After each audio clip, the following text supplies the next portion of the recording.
Hello, my name is Rose Reveley. I'm a Vedic astrologer, and welcome to Awakening Through Astrology and Healing. This show will be highlighting alternative healers. Let's see, sorry. There we are. There you are, Jean. Alternative healers who are changing lives and helping people awaken, transform, and bring light to the planet in this extraordinary time. There are many alternative and holistic modalities available, and we also refer to them as mind, body, and spirit connection. This kind of energy work is what we will be talking about and exploring on this show. Today, my guest is Jean Hinzmann. Jean is a Reiki master teacher with level 1 Kundalini training. Jean uses tarot and integrative energetic therapy, which I really want to hear more about, and hypnosis. Jean has traveled extensively throughout the world and uses her psychic abilities and mediumship to help people transform their lives. Welcome to the show, Jean. Thank you very much, Rose. It's my absolute pleasure to be here and to share my knowledge.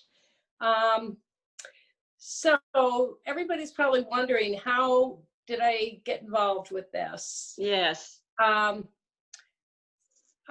actually went to a medium for a reading, and as she was doing my reading, she saw hands coming down, and she also saw Jesus. Oh. And she said to me, "You're a healer." And I previously was working as a special ed teacher. So I always felt that I was always helping and healing children. And I was right, I got the gift certificate to see the medium as a retirement present. Oh, interesting.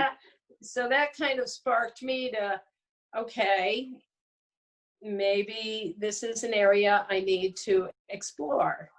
And I was always kind of psychic throughout my life, but never really had the time or the energy to pursue it any further with going to schools, teaching, breaks, things like that. So with my retirement, that allowed me to explore the things I really wanted to learn more about. So healing was one of them. And I signed up to take a Reiki class. Reiki is the ancient form of Japanese healing. It's hands-on healing.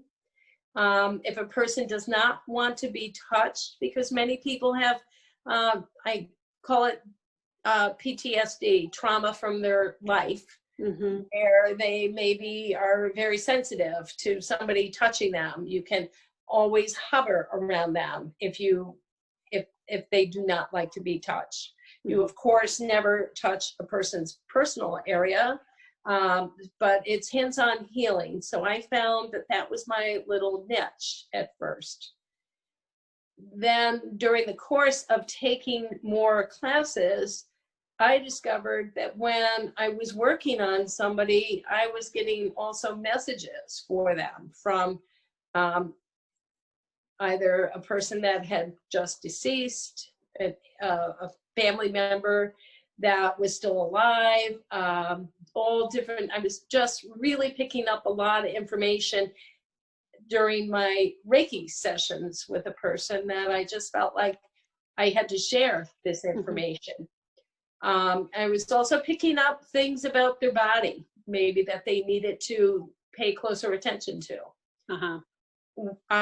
Of course, I'm not a doctor, so I could just say, my hands were drawn to this area. Are you experiencing something? And 9 times out of 10, I was pretty accurate with what the person had an issue with in their body. So from the different levels of Reiki, my intuitive and psychic abilities started to really blossom. like a little volcano coming right out.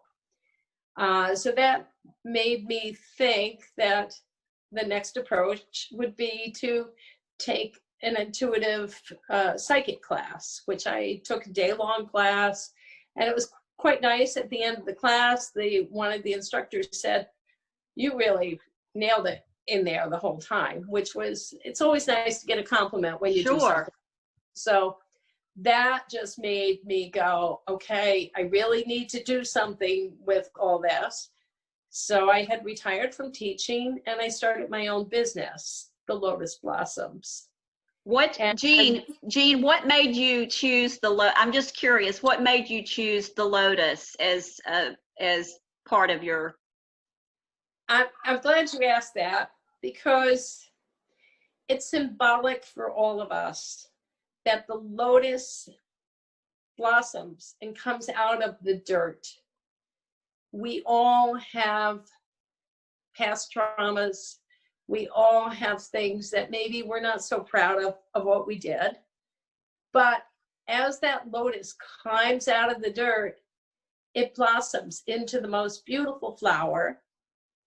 And so it's also in the a very spiritual flower, our crown chakra connection to the divine source energy. But basically, I chose it because I knew from my own personal experience that I was letting a lot of my garbage go as I was ascending to a higher being. Fabulous, yes. So, and but then the whole connection, I personally love flowers, but it seemed to be the perfect fit for me. Yes. So it worked. Good.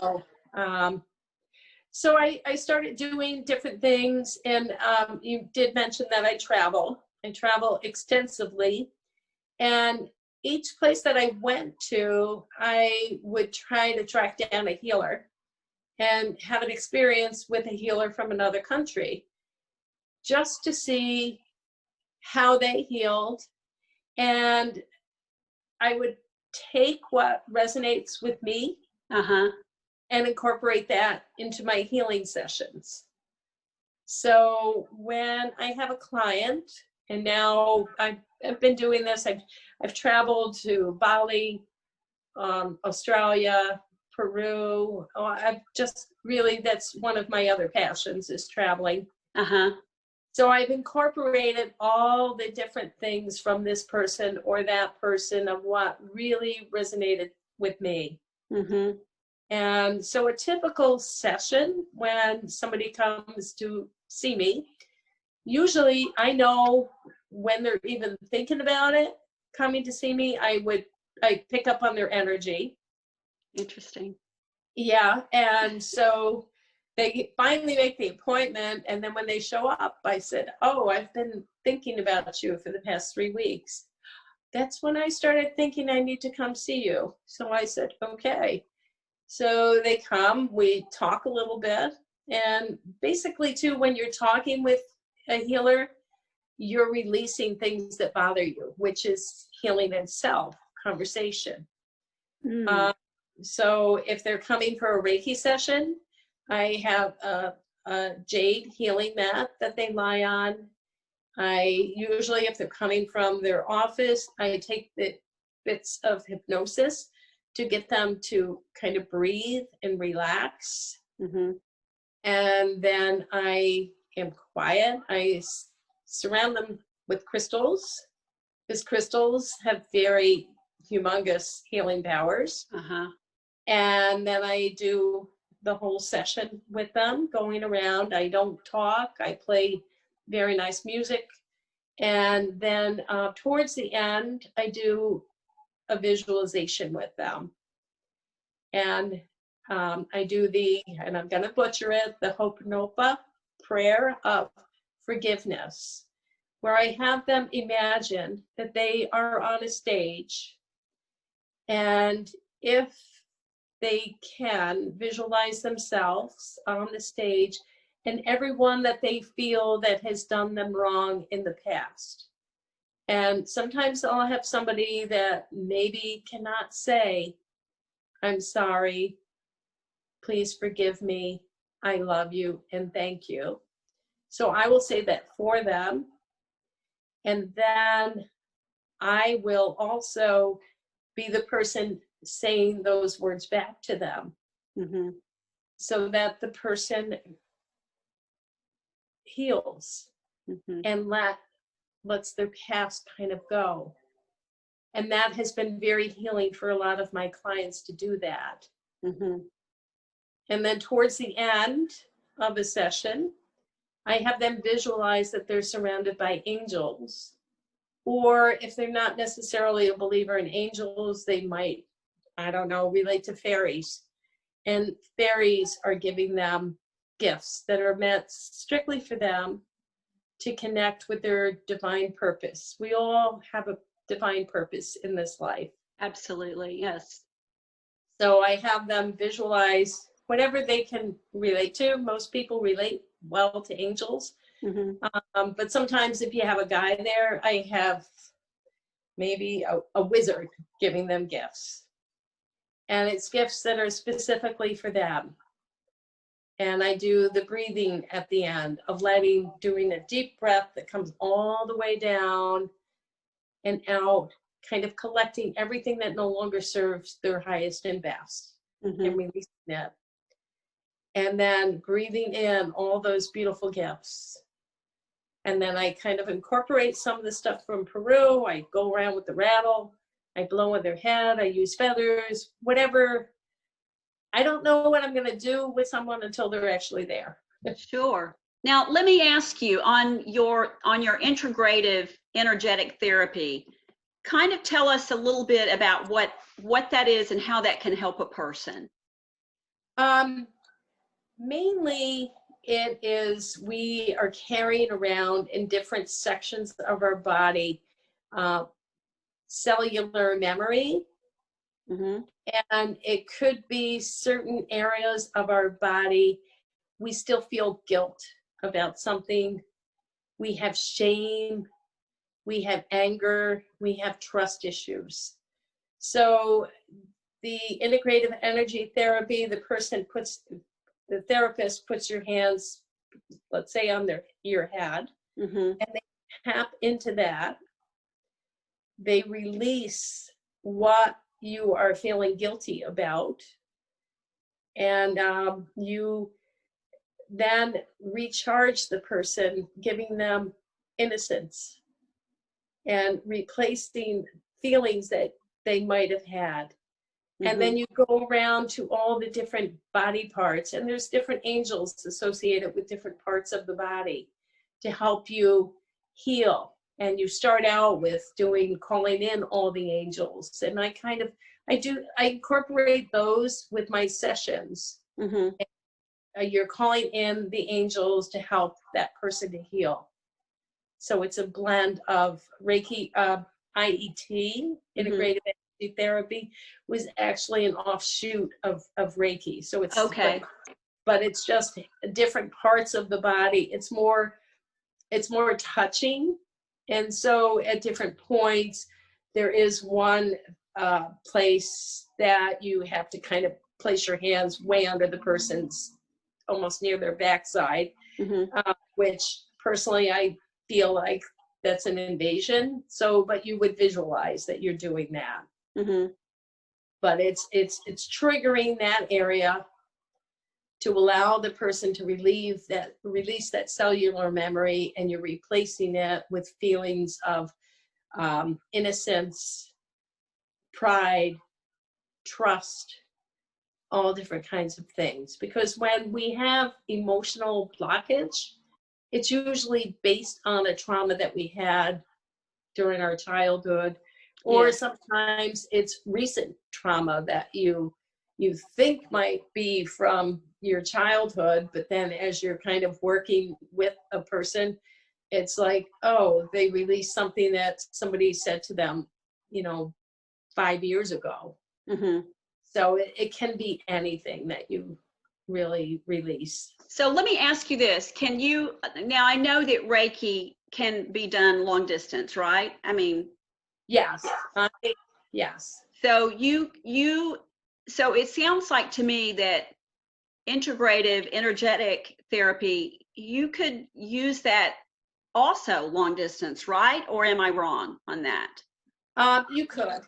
Because it's a technique, right? It's a technique that you can visualize yourself with the hands and everything yes, else, because yes, it's energy. Yes, right.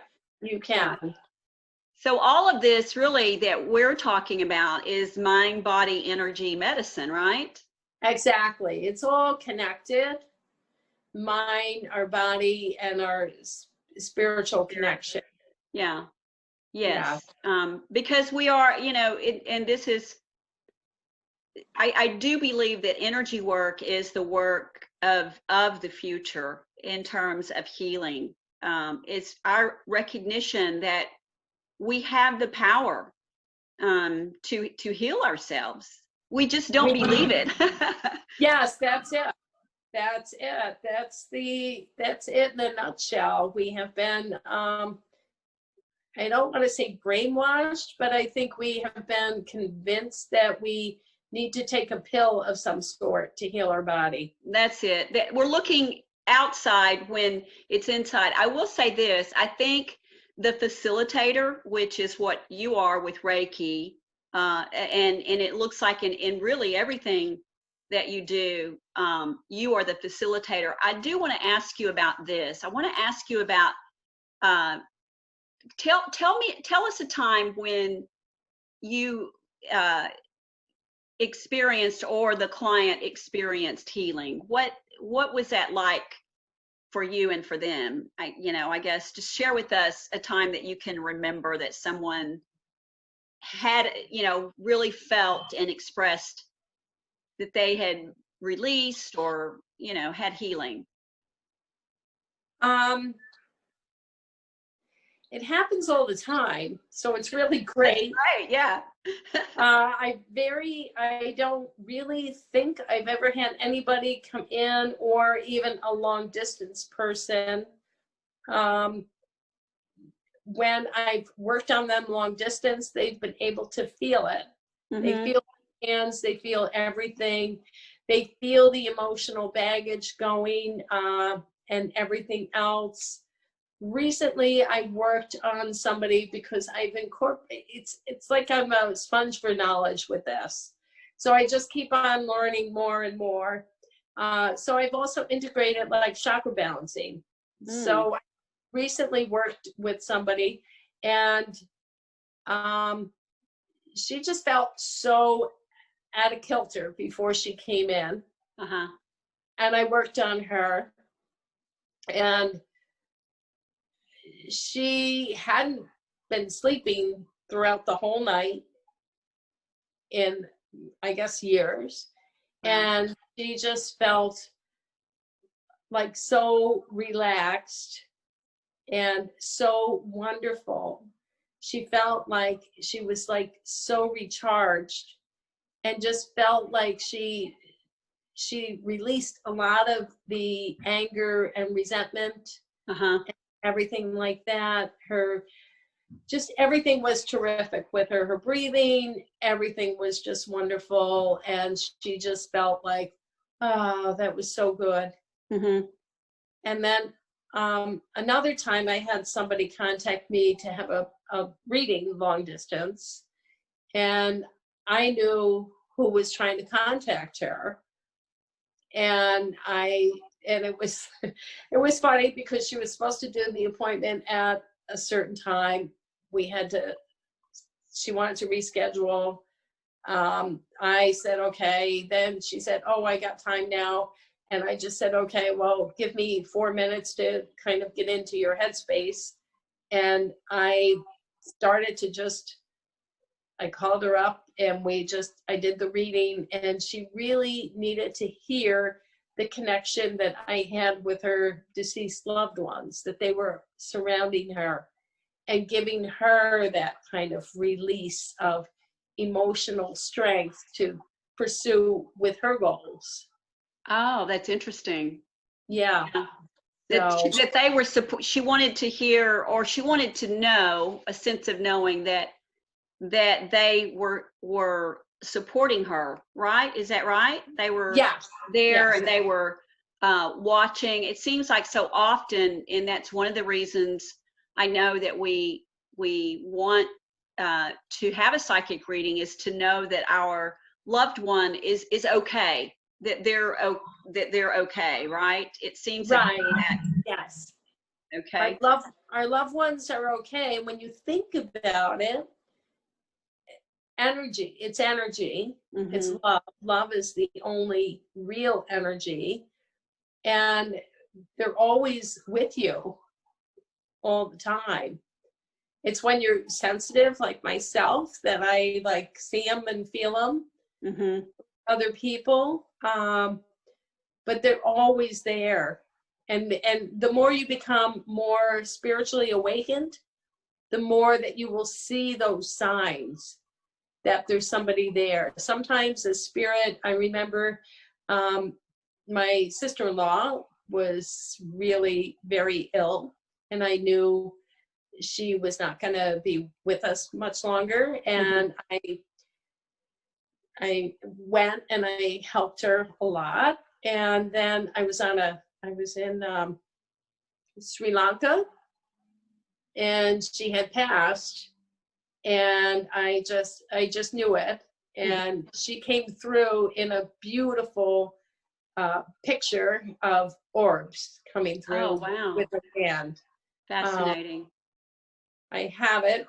I can show you it in a minute, but it was like really good. And then I had some friends that we just kind of like, I tried to contact her and she came through, and I said various things, and she was just giving me a very strong connection that she was there.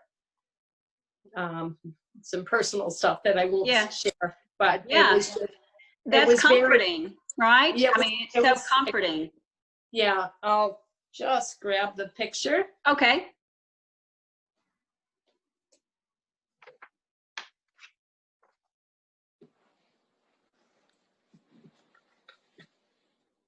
Oh, that's beautiful. I can see a pink ball, a brilliant pink ball, and all the colors around it, it looks like it's like a lot of light that's coming down on it. That's beautiful. And it was hands kind of coming through. I can see the array of light coming down on the picture. Yes. That's gorgeous. And I really feel, I was right next to a Buddhist monastery. And I originally thought it was one of the Buddhas. Yeah. You know? Yes. And then when I looked a little closer, I thought, no, that was her. That was her coming through. That's gorgeous. But it's almost like the hands of God coming down. Yeah. Yes, that is absolutely beautiful.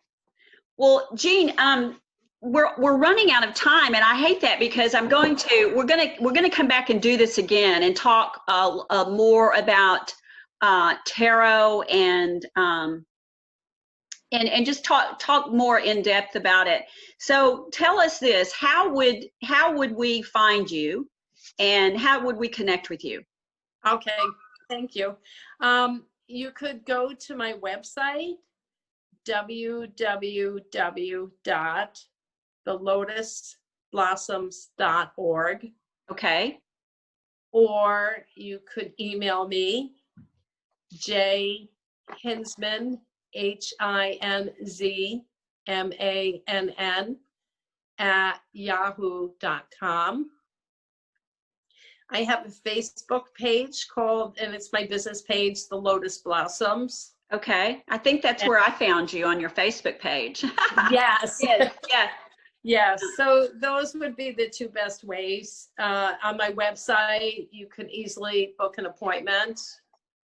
Okay.